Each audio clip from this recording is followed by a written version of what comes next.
Assalamualaikum warahmatullahi wabarakatuh. Salam sejahtera bagi kita semua. Shalom, Om Swastiastu, Namo Buddhaya. Salam kebajikan, puji syukur marilah kita panjatkan kepada Allah Subhanahu wa Ta'ala. Atas nikmat iman, Islam, serta nikmat sehat, berjumpa kembali dengan Agung Channel di sini. Di video kali ini kita akan membahas hal-hal yang menarik. Teman-teman, jadilah insan pembelajar yang kreatif dan inovatif dalam perkembangan pasar global dengan iringan teknologi informasi. Semoga pembahasan hal-hal yang menarik ini bisa bermanfaat dan menjadi referensi buat teman-teman YouTuber sekalian. Jangan lupa silakan klik subscribe channel ini, berikan komentar konstruktif dan nyalakan loncengnya untuk mendapatkan notifikasi terbaru dari Agung Channel. Yuk kita mulai, Bismillahirrohmanirrohim. Gaspol.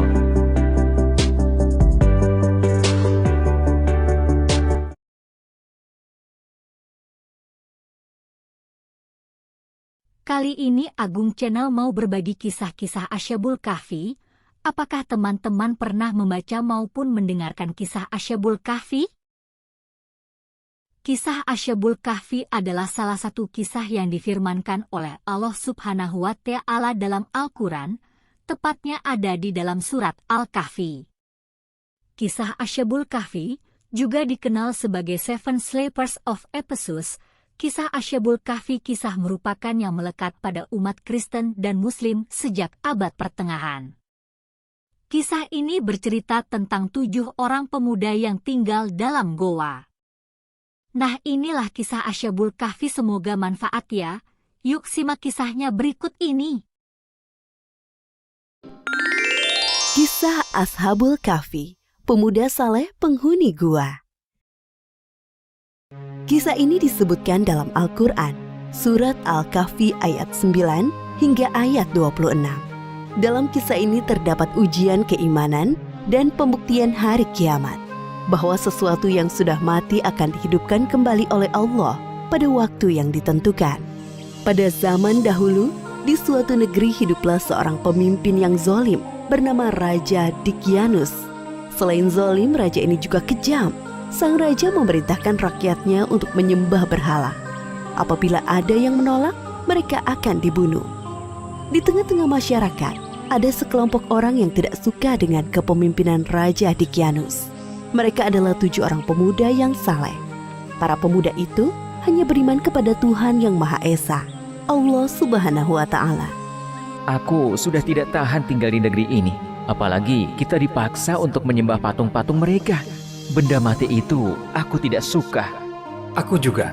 Apalagi raja tidak segan untuk membunuh orang yang tidak mau melaksanakan perintahnya. Bagaimana jika kita mencari tempat lain untuk beribadah? Maksudmu kita pergi dari sini? Sepertinya itu ide yang bagus. Kami setuju dengan usulmu itu. Bagaimana dengan yang lain? Kami juga setuju. Baiklah kalau begitu, sebaiknya kita pergi besok pagi-pagi, agar tidak ada orang yang melihat. Siap. Keesokan harinya, 7 orang pemuda saleh meninggalkan negeri mereka dengan bersemangat. Para pemuda ini yakin bahwa keputusan meninggalkan adalah petunjuk dari Allah agar selamat dari kezaliman raja. Bersama mereka ada seekor anjing yang mengikuti selama perjalanan. Setelah berjalan jauh, sampailah di depan sebuah gua. Gua yang cukup besar dengan dinding yang tampak tua. Sebaiknya kita beristirahat sebentar di gua ini. Kau yakin? Apakah aman di dalam sana? Aku akan masuk ke dalam untuk memeriksanya. Salah satu pemuda itu masuk ke dalam gua. Tak lama kemudian ia keluar dari pintu gua dengan tersenyum. Kalian semua masuklah ke dalam gua. Satu persatu pemuda masuk ke dalam gua. Ketujuh pemuda itu berdoa agar mendapat perlindungan dari Allah, sebagaimana yang disebutkan dalam ayat ke-10 surat Al-Kahfi. Ya Tuhan, berikanlah rahmat kepada kami dari sisimu, dan sempurnakanlah petunjuk yang lurus bagi kami dalam urusan kami. Ketika para pemuda itu beristirahat, Allah menunjukkan kuasanya dengan membuat mereka tertidur selama 309 tahun. Seperti yang disebutkan dalam surat Al-Kahfi ayat ke-25. Dan mereka tinggal dalam gua selama 300 tahun dan ditambah 9 tahun. Pintu gua menghadap ke sebelah utara, sehingga sinar matahari tidak bisa menembus ke dalamnya. Dengan begitu, orang dari luar mengira bahwa gua ini tidak berpenghuni, sedangkan anjing yang mengikuti mereka membentangkan kedua lengannya di depan pintu gua. Tak terasa 309 tahun telah berlalu. Allah membangunkan ketujuh pemuda soleh ini dengan tubuh utuh seperti sebelum mereka tertidur. Wahai saudaraku, sudah berapa lama kita tertidur? Aku kira sehari atau setengah hari. Aku tidak yakin. Terdengar bunyi perut keroncongan. Tiba-tiba aku merasa lapar. Tidak adakah makanan yang bisa kita makan? Sabarlah sebentar saudaraku. Aku akan pergi ke pasar membeli beberapa makanan untuk kita semua. Aku akan ikut denganmu. Ketika sampai di daerah permukiman penduduk, mereka mulai merasakan hal yang aneh. Bangunan, pakaian yang dikenakan orang-orang tampak asing, seperti baru pertama kali mereka lihat. Akhirnya, sampailah di sebuah pasar. Wahai anak muda, apa yang kalian butuhkan? Kami ingin membeli roti gandum dan buah anggur. Ini pesanan kalian. Penjual itu menyerahkan pesanan kedua pemuda di dalam wadah gerabah yang besar. Pemuda ke-1 mengeluarkan uang perak dari saku bajunya. Penjual gandum terheran-heran melihat uang dari pembelinya. Uang apa ini? Uang perak ini sudah lama sekali. Dari mana kalian dapatkan uang ini? Maksudku, dari mana asal kalian sebenarnya? Aku baru pertama kali melihat anak muda seperti kalian berbelanja di pasar ini.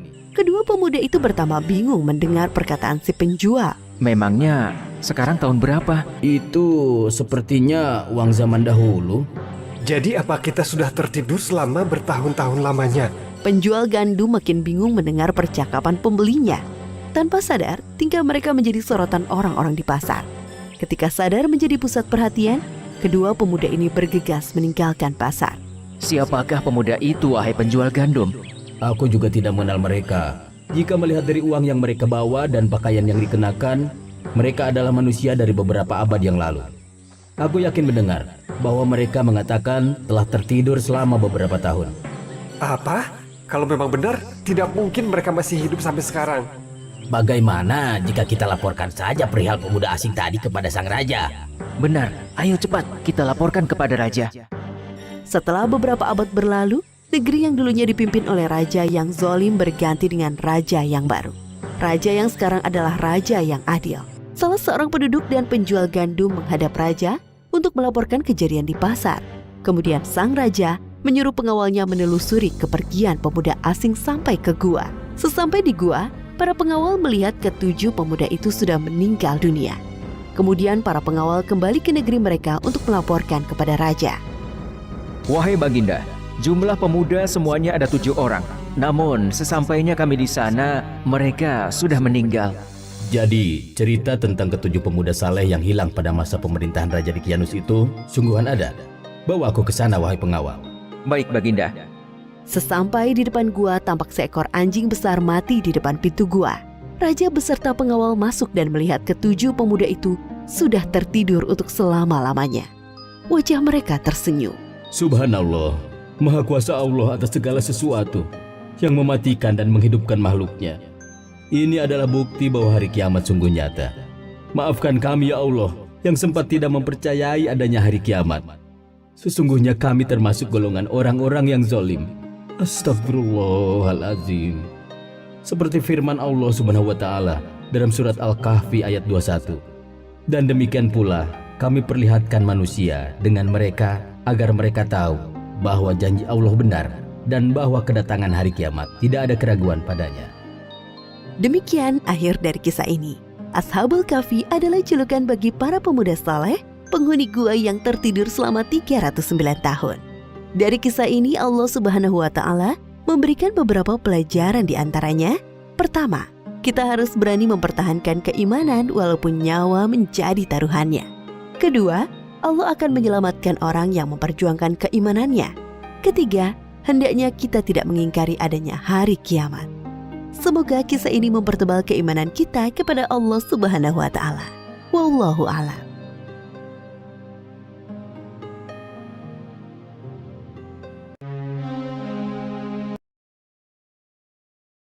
Asyabul Kahfi merupakan kisah 7 pemuda yang tertidur di dalam gua selama 309 tahun. Para pemuda ini bersembunyi di dalam gua Rajib yang lokasinya berada sekitar 8 km dari Aman, Yordania untuk melarikan diri dari kekejaman Raja Dicyanus yang memerintah sekitar tahun 249 hingga 251 Masehi. Cerita tentang Asyabul Kahfi ini berawal dari sebuah negeri bernama Ephesus yang dipimpin oleh raja kejam dan penyembah berhala bernama Raja Dicyanus. Ia tak segan-segan membunuh siapa saja yang menolak untuk menyembah berhala. Suatu ketika Raja Dicyanus mendengar ada beberapa pemuda yang menolak menyembah berhala. Ketika ditanya, alasan pemuda-pemuda ini menolak menyembah berhala adalah karena hanya ingin beribadah kepada Allah Subhanahu wa Ta'ala. Nama 7 pemuda Asyabul Kahfi adalah Maskalmena, Martinus, Kestunus, Bairunus, Danimus, Yatbunus, dan Tamlika. Ditawarkan dengan berbagai kenikmatan, pemuda ini tetap menolak. Sampai pada akhirnya pemuda-pemuda ini sepakat untuk pergi meninggalkan kota mereka dan bersembunyi di sebuah gua. Di gua tersebut, para pemuda bisa dengan bebas beribadah kepada Allah dan selalu berdoa untuk memohon perlindungan agar terhindar dari kejaran tentara Raja Dicyanus. Keteguhan hati para pemuda ini juga dituangkan dalam firman Allah Subhanahu wa Ta'ala dalam Al-Quran Surat Al-Kahfi ayat 14, artinya, dan kami meneguhkan hati mereka di waktu mereka berdiri, lalu mereka pun berkata, Tuhan kami adalah Tuhan seluruh langit dan bumi, kami sekali-kali tidak menyeru Tuhan selain Dia. Sesungguhnya kami kalau demikian telah mengucapkan perkataan yang amat jauh dari kebenaran.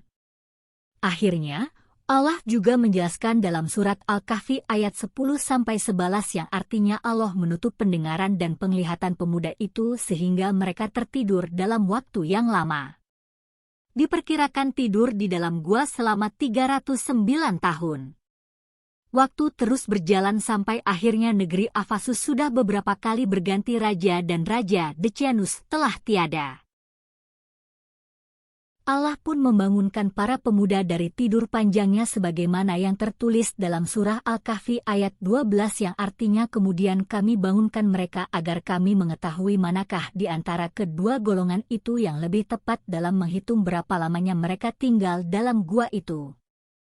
Ketika para pemuda terbangun, salah seorang pemuda bertanya, berapa lama kita tidur di sini? Mungkin kita hanya tidur sehari atau setengah hari, jawab pemuda yang lain. Tidak, Allah yang lebih tahu berapa lama kita tidur di sini. Begini saja, sebaiknya salah satu di antara kita keluar dari gua untuk membeli makanan dan memastikan bagaimana keadaan kota saat ini, ujar salah satu seorang pemuda.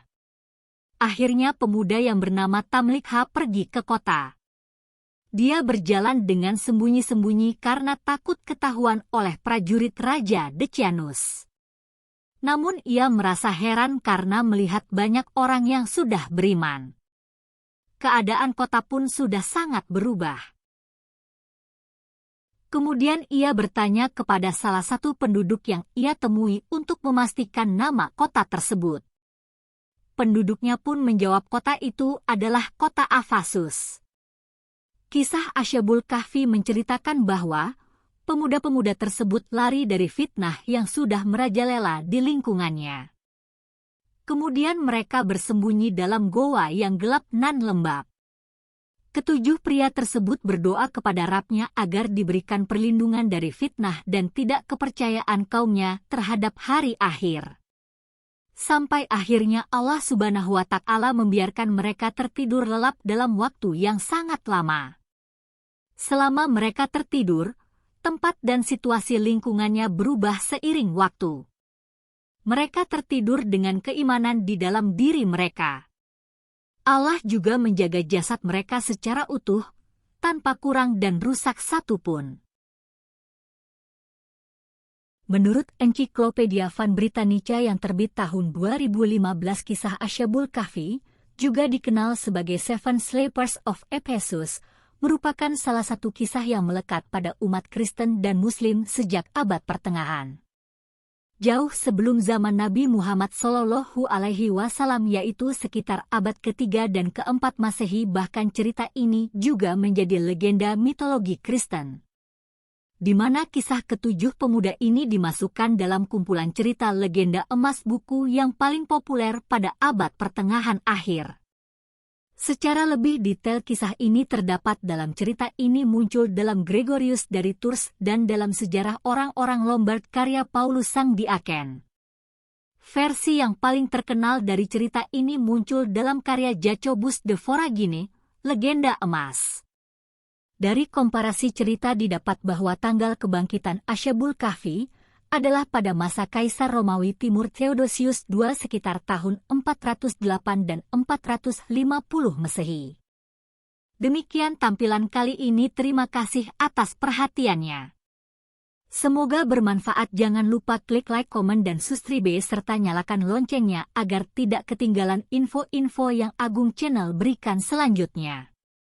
Sekian, wabillahi taufik wal hidayah waridho wal inayah. Wassalamualaikum warahmatullahi wabarakatuh.